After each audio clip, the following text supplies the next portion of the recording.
hacer las clases del tumor del ovario. Venimos.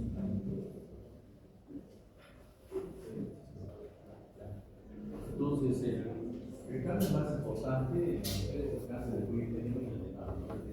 El ovario ocupa el sexto lugar. Como pueden ver ustedes, la incidencia es 7 casos nuevos por 100.000. ¿Cuánto es el cáncer de cervix? Actualmente en el Perú es 30 por 100.000 y el de mama es 35. Eso ha cambiado un poco, ¿ya? Y la mortalidad, si se da cuenta, el cáncer de mama es 13 por 100.000 y el cervix es 10. Pero si van a ovario, en ovario la mortalidad es 4 mujeres por 100.000, o sea, es más del 50% de los ovarios se mueren, ¿no? Más del 50%, es más letal, ¿no? A nivel mundial ocupa el séptimo lugar y en Europa ocupa el sexto lugar, ¿no? Hay la incidencia es 13 casos nuevos por 100.000, allá nosotros tenemos 7, ¿no? Y tienen 13. Y la mortalidad es 7 por 100.000 mujeres. 7 mujeres por 100.000 mujeres. Este es el mapa de Cobocán. Entonces, donde hay más cánceres en el hemisferio norte, ¿no? En el hemisferio sur hay menos cáncer, ¿no? Pero en Argentina, ahí se dan cuenta, en Argentina también hay cáncer, ¿no? Los argentinos es lo que descienden de los bárbaros, ¿no? O sea, que son europeos, ¿no? Aquí a Latinoamérica, a la parte del Perú, de España vinieron más o menos 100.000 españoles, ¿no? En cambio, a Argentina llegaron 4 millones de europeos. Por eso ellos dicen eso, ¿no? Y eso se nota, ¿no? Porque hay más cáncer, no hay más neuronas. Hay más cáncer de ovario, ¿no? Se comporta como los países europeos. En España también hay más incidencia de cáncer, pero no tanto, ¿no? Los países nórdicos tienen más. Es que el cáncer de ovario también, todos los cánceres son genéticos, todos son genéticos. Pero el origen genético de un cáncer puede ser porque hay una alteración en el equilibrio, ¿no? Entre los oncogenes son los que estimulan la proliferación celular. Los oncogenes son dominantes. Los genes supresores, BRCA1, BRCA2, son recesivos, tienes que tener los dos alelos. Los genes reparadores son dominantes, ¿no? Entonces, para que se produzca el cáncer, tienes que tener esa alteración genética, ¿no? Pero esa alteración genética puede ser germinal, o sea, en el momento de la concepción recibiste un alelo de papá y de la mamá, se llama mutación germinal, o puede ser una mutación ambiental, somática, ¿no? Con los años, con la edad, porque el factor más importante para el cáncer es la edad, lo que pasa es de que con la edad se van produciendo alteraciones en el genoma y no se pueden corregir, entonces tienes una mutación somática, bueno, en este caso sería en el ovario, ¿no? Puedes tener la mutación de BRCA1 o 2 en el ovario. Entonces, el ovario tiene diferentes tejidos, ¿no? Tiene un tejido epitelial de la superficie, y este tejido epitelial cubre toda la cavidad peritoneal, ¿ya? Entonces da origen a los tumores epiteliales. Por eso, en el caso de mujeres que tienen cáncer de mama, hacen la cirugía de reducción del riesgo y sacan los ovarios, habiendo sacado los ovarios pueden desarrollar cáncer, pero como no hay ovarios, peritoneal, ¿no? Ahora también hay estroma, ¿no? En el ovario, y el estroma diferenciado que rodea los folículos es funcionante, que produce, puede producir tanto estrógenos como andrógenos, puede producir estradiol como testosterona, ¿no? Y también hay un estroma que no es funcionante, que es el tejido conectivo. Entonces puede haber cualquier tipo de tumor del tejido conectivo, lo que se llama sarcoma, ¿no? Puede haber el tejido graso de linfosarcoma, de músculo o leyo miosarcoma, ¿no? Entonces puede dar origen a cualquiera de ellos, ¿no? Y hay células germinativas en el ovario, son los folículos, los ovocitos, que son totipotenciales y dan origen a los tumores de germinativos. Entonces hay que tener unos conceptos de neoplasia puede ser benigna o puede ser maligna. La neoplasia es la proliferación de células a partir de una célula madre, no es una célula neoplásica, todas se parecen, ¿no? En cambio, el tumor neoplásico es cuando no hay una proliferación clonal. Con las neoplasias benignas tienen cápsula. Digamos, una ionioma uterina tiene una capsulita trofea, un fibroadenoma, pero hay neoplasias malignas, ¿no? La característica más importante de las neoplasias malignas es el crecimiento a distancia, la capacidad de hacer metástasis y también la infiltración oval. Entonces, los tumores del ovario pueden ser benignos y pueden ser malignos, ¿no? Pero los tumores benignos, muchos de ellos no son neoplásicos, ¿no?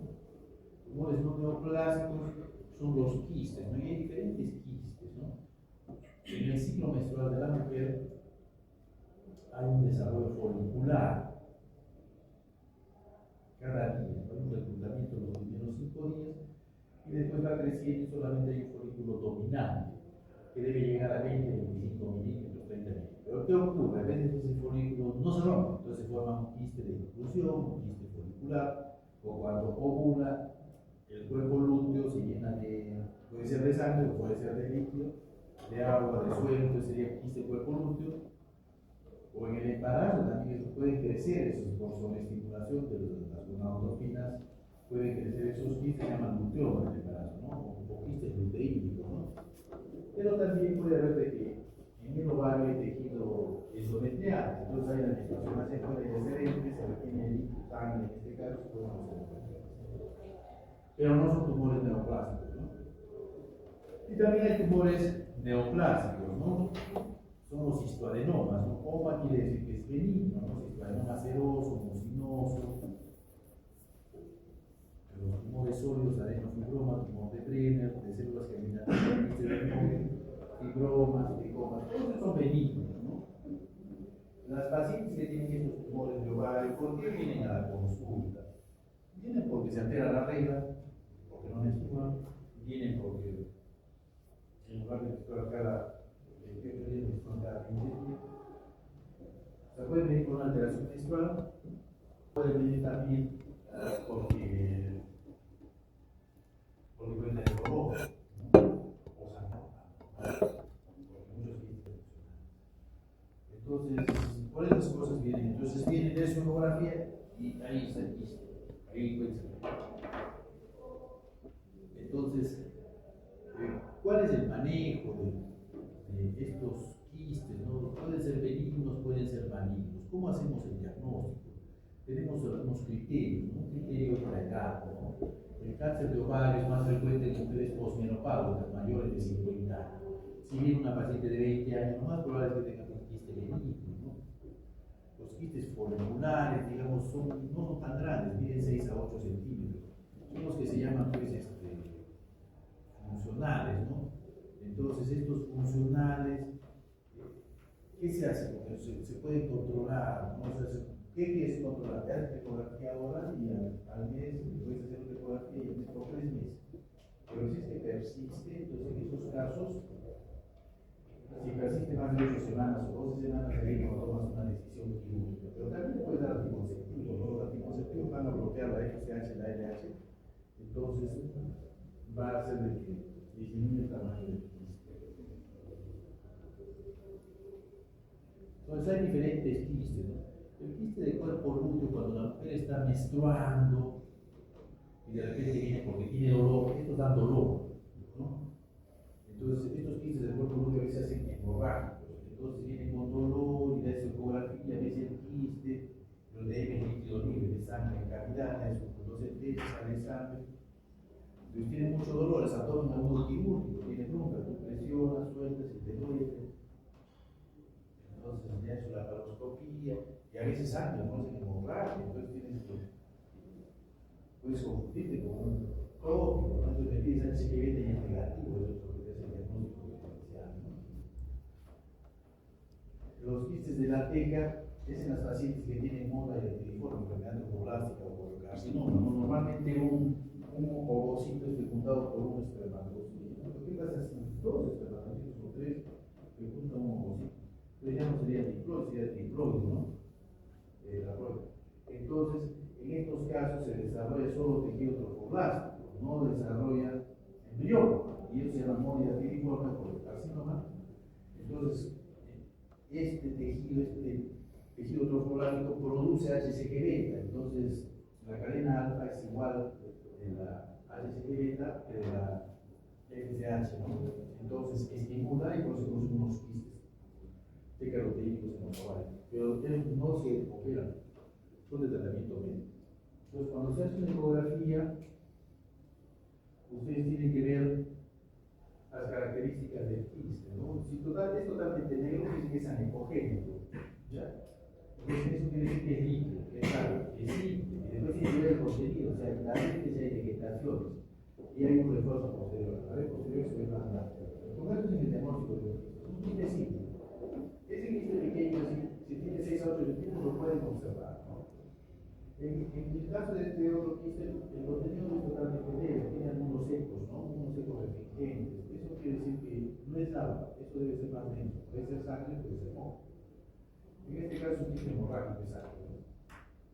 De este modo, o sea, con el aspecto ecográfico haces el diagnóstico, ¿no? Y los endometriomas tienen tabiques que van de una pared hasta la otra pared y pueden tener también vegetaciones, ¿no?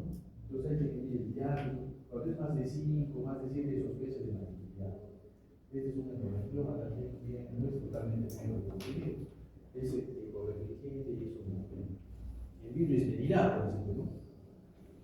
Entonces, cuando haces la ecografía, no solo ves la morfología, sino también ves la parte funcional. Vas a medir la velocidad de la sístole y la velocidad de la diástole, ¿no? Porque la sangre está circulando, ¿no? por la arteria ovárica, ¿no? Entonces, en la arteria ovárica tú le vas a medir la velocidad de 75 centímetros nosotros normalmente, ¿no? En la sístole y en la diástole es 30, ¿no? Entonces, tú sacas diferentes relaciones, ¿no? Diferentes cocientes, ¿no? La relación sístole-diastólica, cuando es menor de 2.5 quiere decir que esto es más alto, ¿no? Pero más alta es la diástole el índice de resistencia, si es menor de 0.8, de 0.5 es la sístole de la diástole entre la media, ¿no? Entonces, no es entre la sístole. Entonces, en estos casos tiene que ser menos de 0.4. 0.4 menos, piensas de que la resistencia es baja y que puede haber un cáncer igual. El índice de responsabilidad es la diferencia sístole-diástole entre la media. Menos de 0.8 hay 15, puede haber un cáncer. Entonces, mientras más alta está la diástole, quiere decir que está neovascularizado, hay mucho vaso, ¿no? Entonces hay factor de crecimiento endotelial en un cáncer, sospechas de cáncer, ¿no? Porque está más vascularizado. Los cánceres producen factor de crecimiento endotelial, entonces hacen que se vascularice más, ¿no? Reciba más irritación, por eso esto también nos sirve para el diagnóstico, ¿no? Entonces en los quistes simples, ¿cómo es la conducta? Observación, si es asintomática, si no tiene dolor, no tiene ninguna molestia, observación, quiere decir que le va a hacer ecografía a los 3 meses. Tratamiento médico, le puede dar anticonceptivos orales y tratamiento quirúrgico, ¿cuándo? Depende de la edad, ¿no? Si la paciente tiene 5 años y tiene un quiste de 8 centímetros, tendrás que operarla, ¿no? Porque ese quiste puede ser funcional y puede producir una pubertad precoz, ¿no? Va a venir con la mamá porque tiene sangrado vaginal, tiene desarrollo mamal, tiene malor vaginal. O también puede, otro criterio de tratamiento quirúrgico es la ecografía, ¿no? Ves una tumoración y la tumoración es sólida, ¿no? Si la tumoración es sólida, o tiene componente sólido, entonces tiene una sospecha de que hay malignidad. Y el marcador tumoral cuando está elevado, ¿no? Ahora vamos a hablar de cáncer. Entonces, los tumores malignos no está totalmente negro por contenido, como ven, es sólido y está vascularizado, ¿no? Eso es lo que caracteriza a los cánceres, ¿no? Tienen componentes sólidos. Y a veces hay tumores grandes, ¿no? Los tumores son tumores que crecen muy rápido. De verdad que hemos operado de 70 centímetros, pero más también. Y ahora los tumores pueden ser epiteliales, ¿no? Los epiteliales son serios, un seroso, porque al cuerpo histológico se parece a la flor. mucinoso porque se parece al endocervix. Endometrioide porque se parece al endometrio, ¿no? El tumor de Breve se parece a las células transicionales, a las células de la vejiga, del uréter, ¿no? El tumor de células claras se parece al endometrio gestacional y el diferenciado se parece al endometrio. Esa es la clasificación antigua, ¿no? Morfológica, ¿no? Pero ahora esto ha cambiado en una clasificación molecular, ha cambiado un poco. En España, el profesor Prat, hay un catalán que es patólogo. Entonces, este patólogo Prat se fue a Estados Unidos, hizo patología y su maestro es Kurman, pues, ¿no? Entonces, ¿qué pasó? Que ahí en Barcelona, cuando reciben las piezas operatorias, cortan, ¿no? Cuando lo tienen aquí en patología, a los patólogos antiguos les gusta, a todos los patólogos les gusta ver al microscopio, ¿no? Les gusta sentarse y mirar, ¿no? Pero a nadie le gusta controlar. ¿Y qué se llama? ¿Qué significa controlar? Controlar es cuando la pieza operatoria llega a patología, está 24 horas en el forno, la sacas y le empieza a cortar, ¿no? Y describe, ¿no? El R1 generalmente que recibe patología es el que hace el control. Y va a describirse el residuo, una tumoración axial que mide 20 centímetros, es sólida, es química, mide tanto, por tanto, es una foto. Y ese que se gana con el formón, ¿no? Porque huele a como huele feo. Pero lo corta todo, y cuando reciben el útero, hay algo que es obligatorio, ¿no? Tienen que cortar el útero axial, transversal, el cervix, la trompa se corta así. Entonces, cuando cortaban, se corta axial, ¿no? La trompa tiene 8 o 2 centímetros, se corta así, axial. No me pregunto. No me pregunto. Entonces, cortan y cortaron así, longitudinal.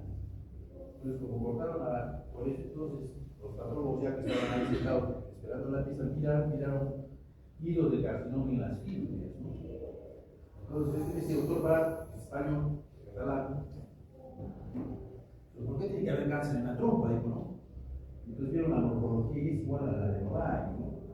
Entonces, y eran pacientes que no tenían cáncer, pacientes que se hacían histerectomía porque tenían miomas, ni por otra causa, no por cáncer. Entonces empezaron a estudiar, ¿no? Ese doctor le dijo a su profesor Kurman, que estaba en Estados Unidos, porque los catalanes hay unos que van a estudiar en Estados Unidos. Y entonces vieron y hicieron pues un reporte, ¿no? Displasia de la trompa y tal. Y después hicieron el estudio molecular, ¿no? En 2010 y demostraron que el seroso se origina en la trompa, ¿no? En las fibras. Ahí se origina el carcinoma seroso. Entonces, este tumor seroso de acá, este de acá que es el BRCA1, el BRCA2, no se origina en el ovario, sino se origina en la trompa. Y eso lo demostró el doctor Kurman con su discípulo Prat. Y ahí está su dibujo, ¿no? De que cuando la mujer ovula, la trompa busca el ovario y recibe el óvulo. El ovocito lo lleva al útero. Pero en estos casos, también como capta y busca, también de ahí como normalmente capta el ovocito, pero también salen células, ¿no? De las fimbrias, donde tiene el cáncer, y se depositan en la herida, ¿no? Porque el ovario es un órgano que se rompe, cada vez se rompe, ¿no? Se rompe para que salga el ovocito y después se repara. Y ahí es donde se depositan las células del cáncer, ¿no? Y dicen que ese es el origen, ¿no? Es la teoría de Kurman. Y también esto da origen a los tumores, la nueva clasificación son los tumores pues, de bajo grado y de alto grado y los insípidos, ¿no? Y si le haces un estudio molecular, porque ahora se secuencia todo el fenómeno molecular, encuentras que el gen alterado es el P53, ¿no? Pero también la mujer normalmente tiene la menstruación hacia afuera, ¿no? Externa, pero también hay una menstruación interna, casi, y no es poco frecuente, el 80% menstruan hacia afuera y hacia adentro. Pero muchas tienen el sistema inmunológico competente, ¿no? O sea, tienen sus NK, sus natural killers, sus linfocitos, unidad celular bueno, ¿no? Entonces, hay tejido endometrial que recogida que sale por razones hacia la cavidad peritoneal, pero en su CDK, el glúteo se elimina todo ese tejido, ¿no? Pero hay unas que no, pues, ¿no? Entonces, esas que tienen una deficiencia de patrón de respuesta TH2, que tienen el NK deficiente, entonces en esas células que están teniendo la cavidad endometrial se implantan también en el ovario, en esa herida que quedó cuando se rompió el ovario, que salió el ovocito, y se va a dar a los carcinomas de células claras, al carcinoma endometrioide y al precursor de estos cánceres que es la endometriosis. Eso lo demostró el doctor Kuhlmann, ¿no? Los estudios moleculares. Entonces ahora el carcinoma de ovario puede ser seroso de alto grado, de bajo grado, células claras, endometrioide y el mucinoso es de origen tuboperitoneal. Y esa es la clasificación, ¿no? Más actual. Pero también hay una categoría en estos tumores serosos que son los tumores borderline, ¿no? En estos epiteliales, en estos tumores epiteliales hay una categoría que son los borderline. Tumor borderline es un término que se origina en el año 1950.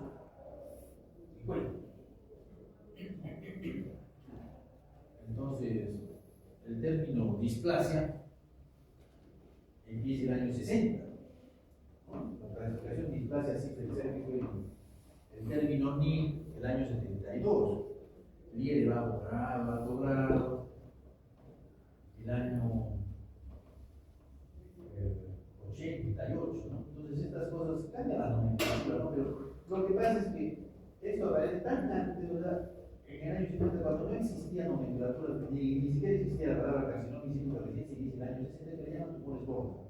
Quiere decir que está encapsulado, la cápsula está íntegra y dentro hay hiperplasia, hay más de 4 capas de células, las células son atípicas, los puntos son diferentes, puede haber mitosis, pero la característica fundamental es que hay ausencia de invasión del estómago.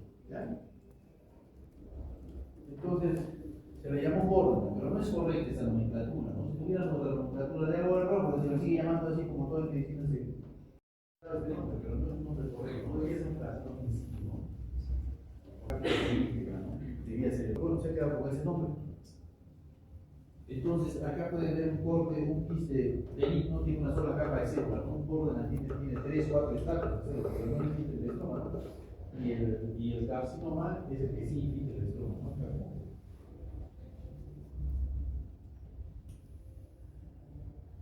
Ahora, los tumores germinales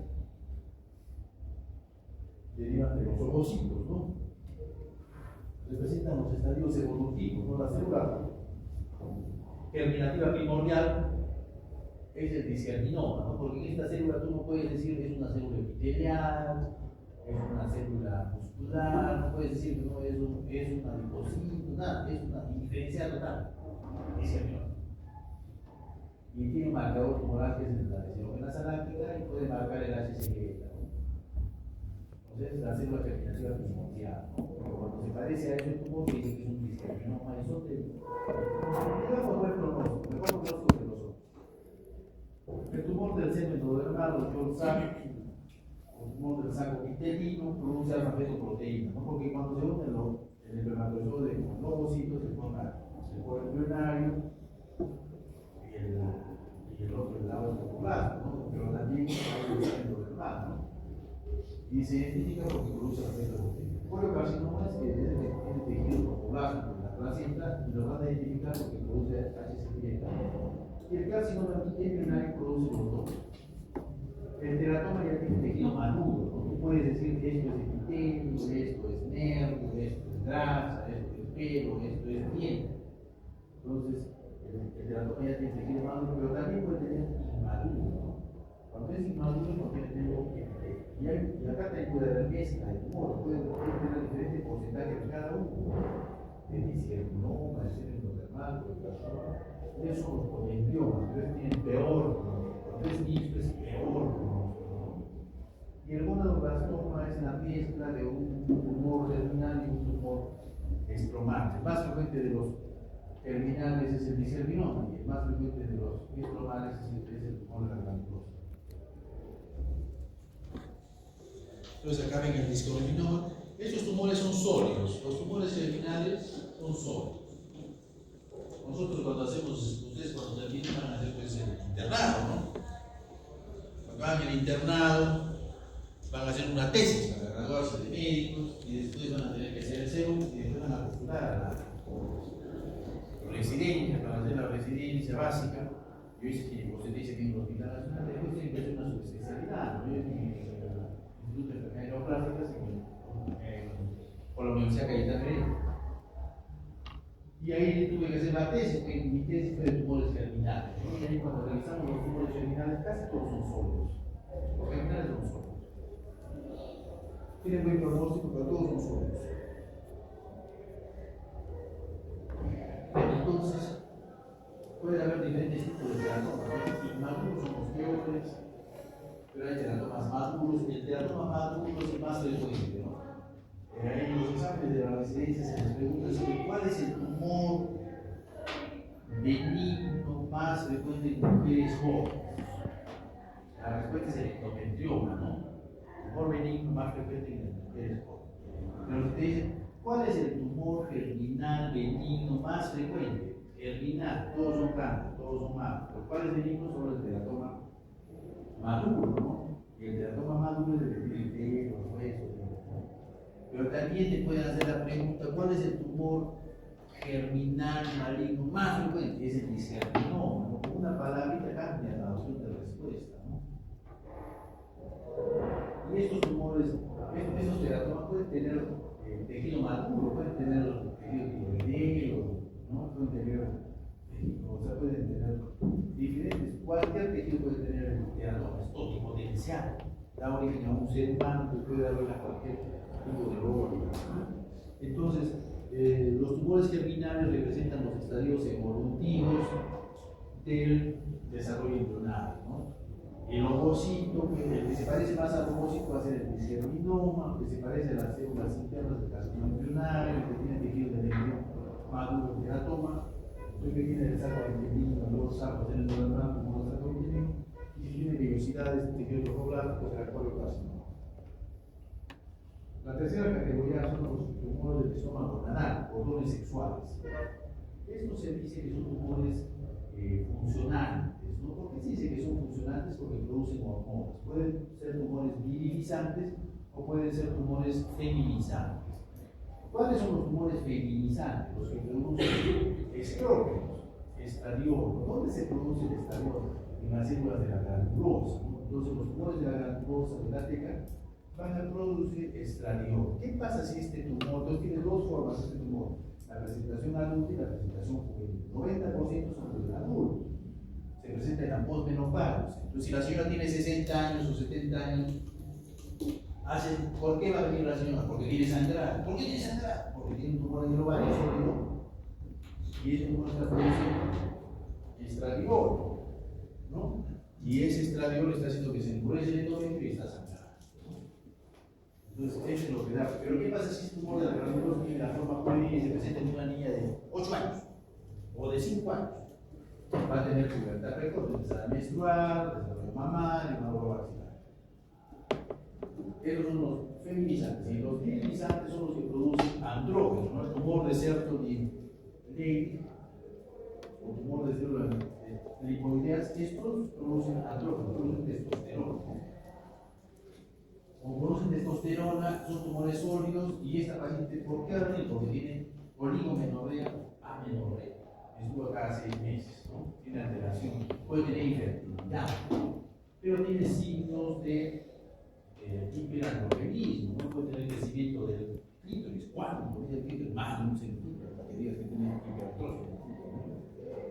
Puede tener distribución del vello del tronco, no triangular, puede tener hipertricosis, ¿no?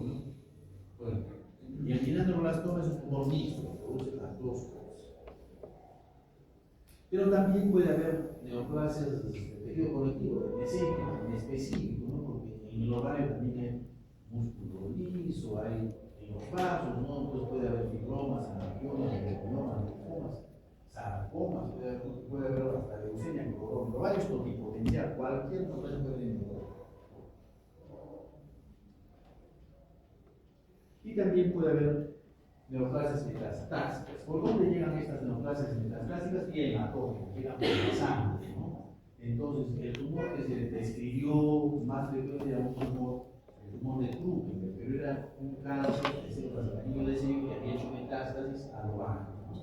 Pero también estas células del anillo de sello puede haber en la mama, puede haber en otros sitios, pero el Krupke es la metástasis a lo bajo de un cáncer, carcinoma de células del anillo de sello. Pero puede haber otros tumores metastásicos, puede ser del endometrio, de mama, del cervix, de otros lugares, y no ser un tumor de Krupke. Entonces, de los tumores de la pelvis ocupa el segundo lugar la neoplasia ginecológica, ¿no? Incidencia de 7 casos por 100.000, más o menos. ¿Cuál es el síntoma más común, más frecuente? Es la citis. Cualquier mujer que viene con distensión abdominal, la citis, si eres ginecólogo, ¿qué tienes que hacer? Es un cáncer. ¿Qué tienes que hacer? Tienes que hacer ecografía, ¿no? Tienes que hacer su radiografía de tórax, tienes que hacer el estudio de extensión, tienes que tomar el líquido, no le vas a apuntar y vas a sacar líquido, y ese líquido lo vas a enviar para que hagan PAP-Block, para que identifiquen células tumorales, pero también puedes enviar ese líquido para que descarte TBC, un test de ADA, ¿no? Adenosina de aminasa, ¿no? Cuando es más de 40, dirán que es tuberculosis, ¿no? Entonces, hay factores de riesgo del cáncer de ovario. La edad, ¿no? La posmenopausia tiene más riesgo. El síndrome de ovario familiar, o sea, la herencia por BRCA1, BRCA2, pero también el síndrome de Lynch, ¿no? Cáncer colorectal hereditario sin poliposis, ¿no? Cuando terminamos de hacer ya habíamos hecho nuestra tesis de genético, de ginecólogo, que fue sobre ecografía genial, un trabajo para hacer la tesis de ginecólogo, y había hecho la tesis de esto, entonces fuimos a Barcelona a hacer el máster de ginecología oncológica. Y ahí el máster es un año, no son 6 meses presencial y 3 a distancia.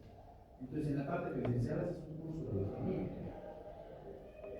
Y en genética nos llevaron a un hospital, es en el Instituto Catalán de Oncología, y es de la parte genética se da como todo eso, y hacen todo el estudio genético, hacen la secuenciación, entonces ir a consulta, nosotros no íbamos a consulta con los genetistas, lo primero que hacían era el árbol, les llaman hacer árbol, se sentaban y su mamá tuvo cáncer, su papá, su abuela, y ¿cómo hacías todo el árbol?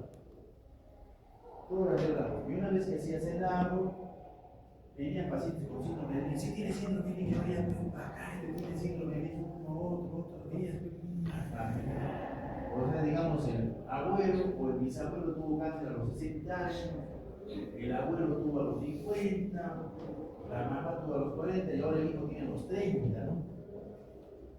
Tienes que aprender los criterios de Bethesda. Entonces el cáncer cuando tiene la herencia se va haciendo más joven, ¿no? El defecto tiende a ser peor cada vez. Entonces ahí yo les preguntaba, ¿pero por qué tanto síndrome de Lynch hay acá? No tanto Lynch hay en España. Claro, yo nunca he visto aquí hablamos en un caso de cáncer de cuerpo y saben que existía eso en el Instituto de Enfermedades Neoplásicas de Lima, y he visto que ni siquiera existía aquí en el Perú servicio de genética, pero allá en España sí se ve genética. Y hacían consultas, se tomaban muestras y todas esas cosas, ¿no? Pero después ya me di cuenta por qué era tanto, porque esos días que iba al consultorio eran días en los cuales iban pacientes que tenían cáncer, tenían síndrome de Lynch. Entonces, como todos van a ese consultorio, uno ve que dice, tanto cáncer hay, tanto síndrome de Lynch, serían en toda Cataluña, los envían a los pacientes, digamos, los días lunes, puro síndrome de Lynch. Por eso puede ser así, ¿no? Que había tanto cáncer, ¿no? Y ahí estaban alterados los genes reparadores, y ellos tenían hasta unas tiritas, unas cintas que en las heces tomaban y veían si estaban alterados estos genes, ¿no? El MSH2, el MLH1, el MS1, el MS2. Entonces ellos podían ver eso, los hacían ahí ellos. Incluso en los cánceres del endometrio le tomaban una muestra y a los 3 días te daban el resultado si tenían alterados los genes. ¿Qué genes estaba alterado. Y acá nos tuvimos una paciente que tenía síndrome de Peutz-Jeghers, ¿no?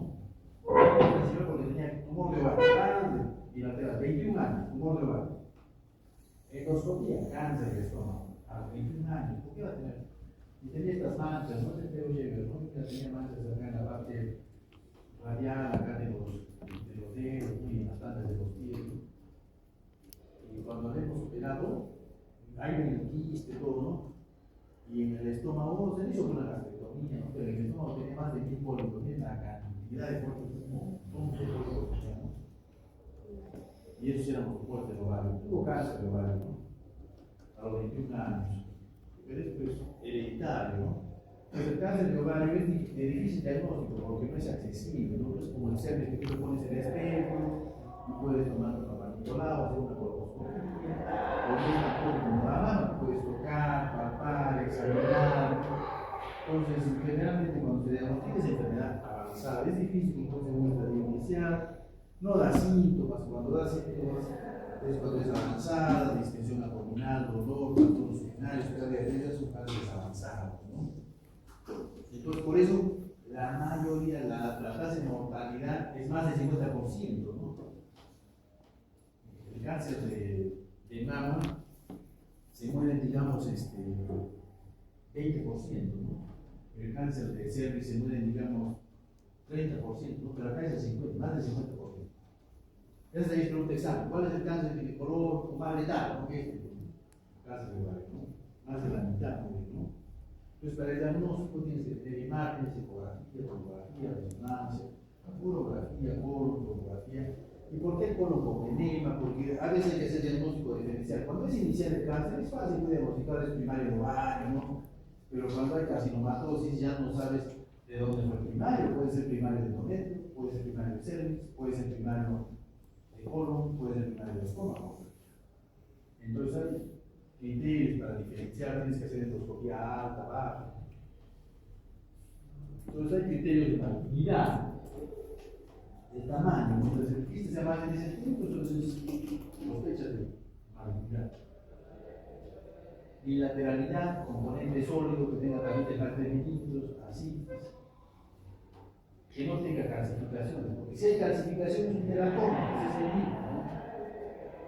Que tenga neovascularización, ¿no? El índice de resistencia menos de 0,4, identidad menos de 1, menos de 0,8, ¿no? Entonces, cuando hay componente sólido, sospechas de malignidad, ¿no? Cuando hay tabiques gruesos, papilas gruesas, sospechas de malignidad, ¿no? Y el Doppler, cuando está el Doppler dentro de la tumoración, si está afuera, tú dices negro, pero si está dentro es peor, ¿no? Es malo, ¿no? Y la ecografía te ayuda para ver estas cosas. Entonces, usa el índice de riesgo de la malignidad de Jacobs, es una ecuación, ¿no? Es una ecuación donde hay un contraste por el ultrasonido que tiene que multiplicarse por el criterio de menopausia y por el valor del C125. ¿No? La ecografía se le da un número por cada uno de estos hallazgos, ¿no? Si el kit tiene una área sólida, se le da un punto, ¿no? Si es multiplicar un punto. Si es por menopausia, 3 puntos. Y se multiplica por el valor del C125. ¿No? Si una mujer viene y tiene ultrasonido área sólida sería un punto, ¿no? Si es menopáusica sería 3, y si tiene C125 en 100 sería 300. Entonces, ¿esto para qué sirve? Más de 200, entonces tú dices, es sospechoso de cáncer. Y tienes que hacer resonancia. Y también hay otras ecuaciones, ¿no? El algoritmo Roma es una ecuación más compleja, usa el H4, ¿no? El antígeno epidermal 4, ¿no? Es un mejor marcador, hay ecuaciones para premenopáusicas, para posmenopáusicas. Allá los europeos agarran y tienen su computadora, acá también tienen el celular, tú ingresas los datos y te da pues el índice de riesgo Roma, ¿no? Y dicen que es mejor que sea 125 para los epiteliales, tiene mejor sensibilidad o especificidad, ¿no? Y también hay ahora pues la clasificación YOTA, ¿no? De la International Global Tumor Analysis. Entonces, clasifica los hallazgos como B benignos o F malignos, ¿no? Entonces, B1 es un tumor unilocular, y contenido totalmente anecogénico. B2 es cuando hay un componente sólido, una papila menor de 7 milímetros, sombra posterior, el B4 es cuando hay tabiques, pero delgaditos, y acá cuando el doble está fuera, ¿no? Pero también hay criterios de malignidad, ¿no? Que tenga un componente sólido, que tenga pues asitis, que los tabiques, las vegetaciones sean más de 7 milímetros, ¿no? Que sean multilocular, ¿no? Y que el doble esté dentro de la formulación. Hay criterios de malignidad. Entonces, lo que haces cuando sospechas de malignidad, tienes que hacer un estudio de extensión, ¿no? O sea, tienes que pedir tomografía, tórax, abdomen, pecho, pero si tienes resonancia, mejor la resonancia, ¿no? Para la parte blanda, mejor la resonancia del abdomen y pecho. ¿Para qué? Para ver ángulos, ¿no? Si hay ángulos peritoneal, para eso bien, ¿no? Entonces, el diagnóstico diferencial se hace con absceso, tuberculosis, tuberculosis, otros cánceres, ¿no? Que no sean del ovario, que sea un leiomyoma, un carcinoma metastásico, tumor peritoneal, cáncer de vejiga. Entonces, para el diagnóstico es importante la exploración física, ¿no? Y también la ecografía. Con esto se dice que puede llegar a un 90% del diagnóstico y el sea 125, ¿no? Pero allá en España todas entran con resonancia. Entonces vas a pedir marcador tumoral. Tiene una paciente, ¿cuándo vas a sospechar en cáncer? Una paciente con menopausia, tiene 55 años, viene con un tumor anexado. El tumor no es simple, es mixto, tiene componentes sospechas de cáncer. Tiene así sospechas de cáncer. Entonces vas a pedir marcador, el C125 porque es un epitelial, el C19 si es muy grande, C19 porque puede ser mucinoso, ¿no? Pero el C19 también marca para cáncer de páncreas, hepatocelular celular, ¿no? Alfa fetoproteína. Si es una paciente menor de 30 años y viene con un tumor sólido, vas a pensar que es un tumor terminal. Entonces vas a pedir alfa feto porque marca el tumor del seno endodermal, o la proteína hemogénica porque marca el carcinoma, o el antígeno carcinoma porque marca los tumores terminales, ¿no? Entonces tiene marcador tumoral siempre, ¿no? Entonces, ¿cuál es la distribución? Los tumores más frecuentes de ovario son los epiteliales, ¿no? Después los terminales y los retomas son 5%, ¿no? Los epiteliales, pero esto es el bloque, ¿no? Pero si haces una categorización según la edad, en las menores de 20 años son más frecuentes los terminales, 60%, de los epiteliales solo digamos 30%. En las de 20 a 50 aumenta los epiteliales 70%, los terminales van a 14%, y en los mayores de 50 el 80% son epiteliales y 6% terminales. Se dice que los estomates son casi 5% en todas las categorías. Entonces, de acuerdo a la edad también cambia la distribución, ¿no? La vía de diseminación de los cánceres, vía linfática y vía hematógena, ¿no? Pero los cánceres van a tener una vía que es la transelómica. Se dice que el tumor, las células neoplásicas, llegan a la superficie del ovario, caen a la cavidad peritoneal y circulan como las aguas del cuerpo. O sea, por el fondo de saco de duras, fósil de acá derecho, palito cólico, derecho, extremo derecho, palito cólico izquierdo, fósil de izquierdo, ¿no? Y esa es la vía transelómica, ¿no? Entonces, cuando tú pides una resonancia, vas a ver si hay criterios, si es resecable o no resecable el tumor, ¿no? ¿Cuándo es irresecable? Cuando hay metástasis en el hígado, cuando hay masas voluminosas en el mesenterio, cuando hay una enfermedad extensa, ¿no? Si el paciente no puede caminar, está postrado, es decir, diagnóstico menos del 70%, o sucro, ¿no? O eco 3 o eco 4, o sea que está postrado, ese no se opera tampoco, ¿no? Y esto es la carcinomatosis, ¿no? Es una forma de diseminación del cáncer de ovario y si es sarcoma es sarcomatosis, ¿no? Son estadios avanzados. Y este es un tumor de Trucker, no es un tumor metastásico, el ovario es bilateral, es sólido, es sencillo encontrar, ¿no? Es de color blanco. Entonces el cáncer va más frecuente a los 50 años, sobre todo en las postmenopáusicas. ¿Cómo es el estratigrafía del cáncer de ovario? Esta es la clasificación antigua, ¿no? El cáncer de ovario, el estadio 1 es indicado al ovario.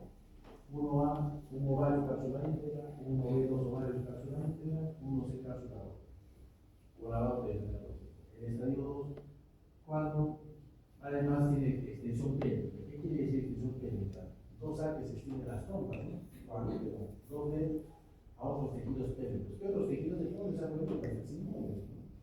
Y el 12 cuando hay lavado peritoneal positivo. Esa era la clasificación de antes, esto cambió un poquito. El estadio 3 es cuando hay enfermedad en el abdomen superior, por encima de la pelvis.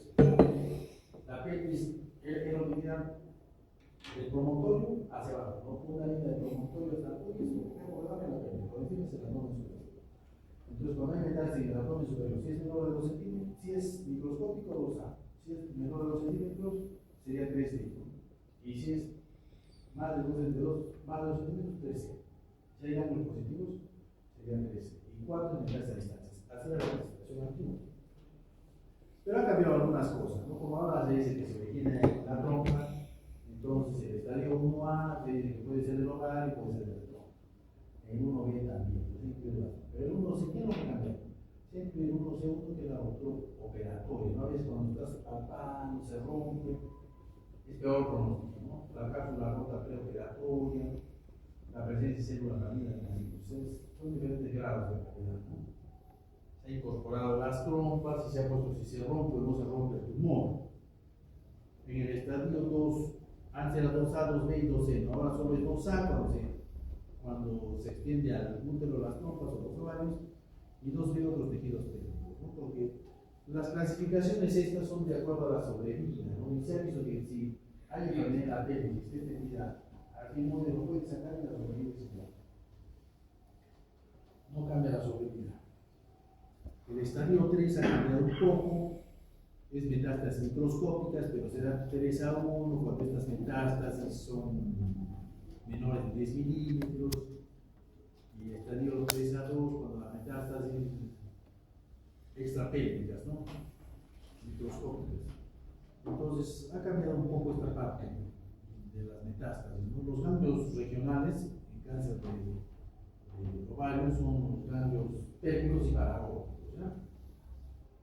El estadio 3B, hay cuando hay metástasis fuera de la pelvis menores a 2 centímetros, y el estadio 13 es cuando las metástasis son mayores de 2 centímetros, pero hay metástasis fuera de metástasis en los ganglios.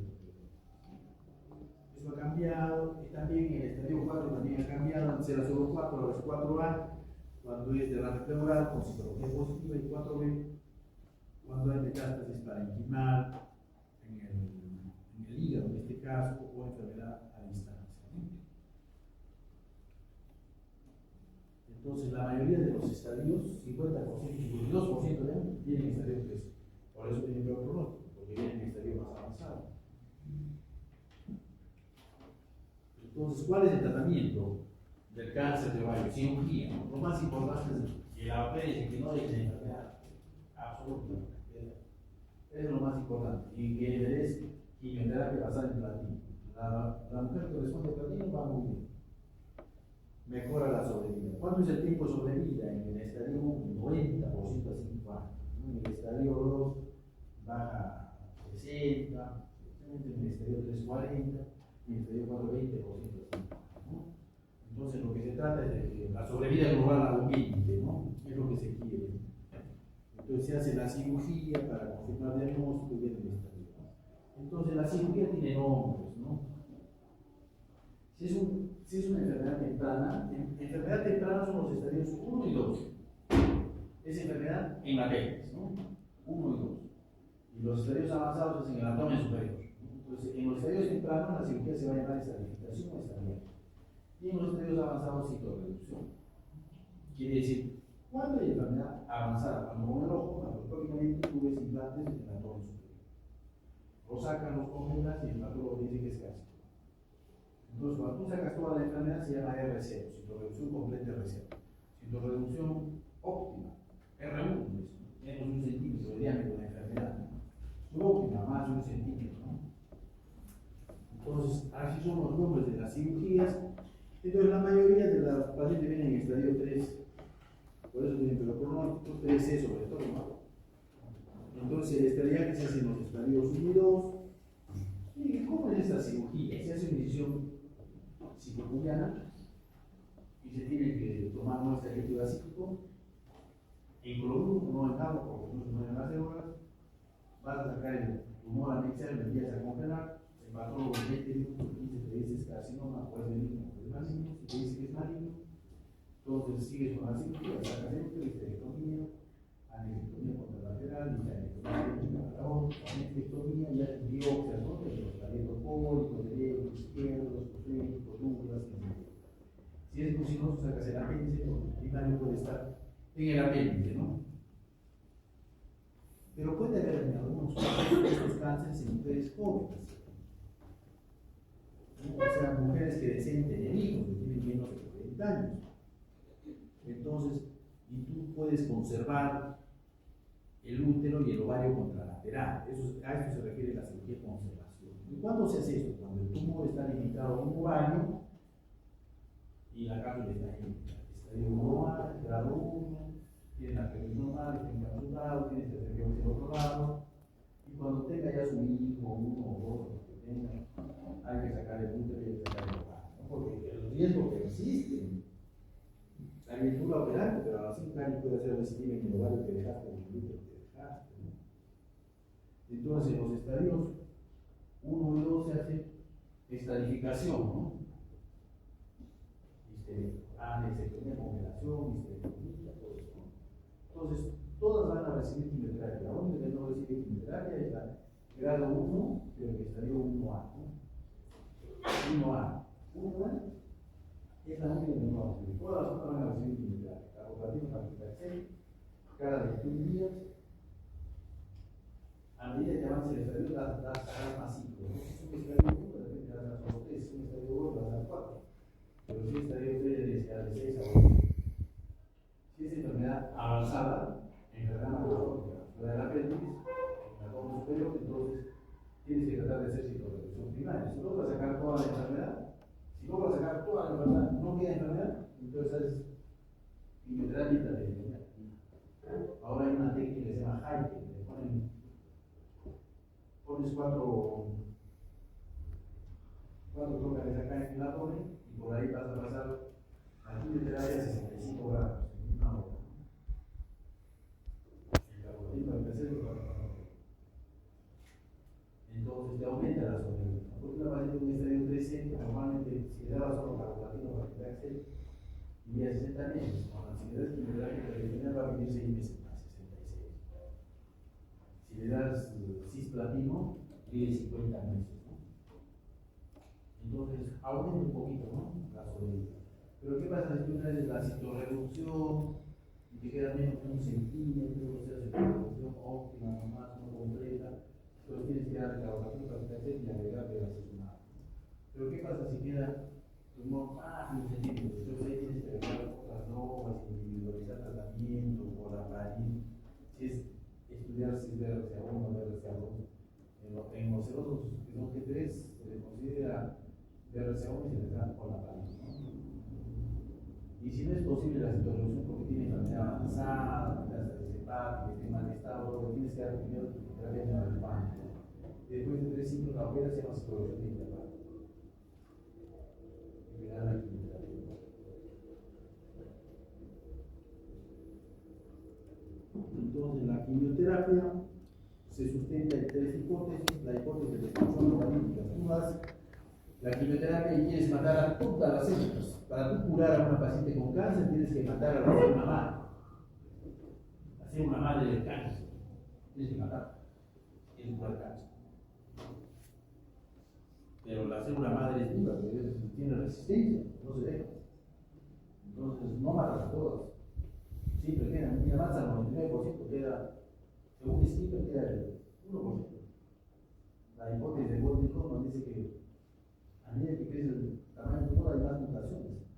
La hipótesis del crecimiento converciano, que al inicio crece rápido el tumor y luego pues se hace horizontal, ya no crece. Entonces no puedes matar a todas. Si tú quieres que la paciente viva más tiempo, tienes que matar a la célula madre del cáncer. Entonces en la citorreducción se busca que no quede enfermedad. Entonces lo más importante para la sobrevida, sobrevida es que no quede enfermedad residual.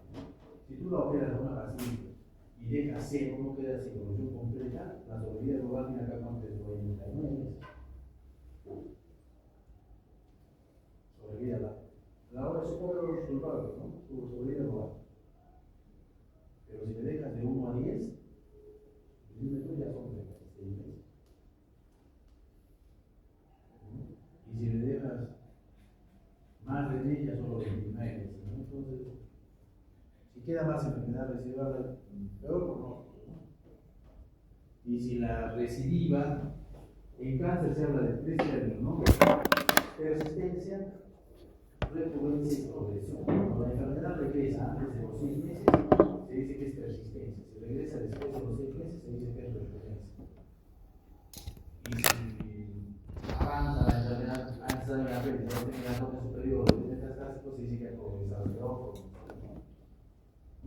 Si se presenta en los primeros 6 meses, quiere decir que es enfermedad persistente y es refractaria a la que tiene peor pronóstico. Hoy la presente un cáncer de ovario que tiene peor pronóstico, la que es platino refractaria, ¿no? Tiene peor pronóstico, ¿no? Y la que va mejor es la platino visible, ¿no? Entonces ahora hay otros medicamentos, ahora se ha descubierto la mutación BRCA y todo esto, entonces se usan los inhibidores de PAR. Cuando tienes la mutación, está alterada una de las cadenas, entonces te dan y se produce la muerte, ¿verdad? O la parín, ¿no? O la parín, le agregas esto y te aumenta la sobrevida global, ¿no? Te aumenta 6 meses, un año más de vida. Y estos recién han llegado al Perú, ¿no? Citoreducción secundaria, cuando no puedes sacar toda la enfermedad, le das taquigrafia por 6 meses, ¿no? Entonces, lo que buscas es que no quede enfermedad residual, ¿no? Entonces, en los estadios iniciales de enfermedad temprana, estadios 1 y 2, pues la cirugía es estadial, puede ser convencional o conservador. ¿Qué pasa si la paciente lo operan en un hospital general, no lo operan en ginecólogo, oncólogo, entonces de repente le sacaron solo el ovario? Entonces no han hecho el protocolo, entonces tienes que hacer un estadiaje complementar. Y citoreducción es en enfermedad avanzada, ¿no? Entonces, normalmente se usa carboplatino para quitarse, y quimioterapia y tratamiento, ¿no? Y en la única que no recibe quimioterapia es el 1A1, todas las demás reciben quimioterapia.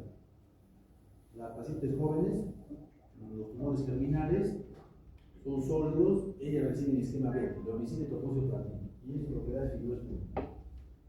Es el esquema. Pero la curación en las germinales es 90%, ellas sí se curan. Si una paciente de 12 años, 15 años, 18 años, que tiene un tumor de ovario sólido, la operas, pero solo sacas el tumor local, dejas el útero y dejas el ovario para la terapia. Y esa paciente cura, ¿no? Esa paciente se cura, más del 90%. O sea, muchas de ellas tienen sus hijos, solo embarazadas, en su vida normal, ¿no?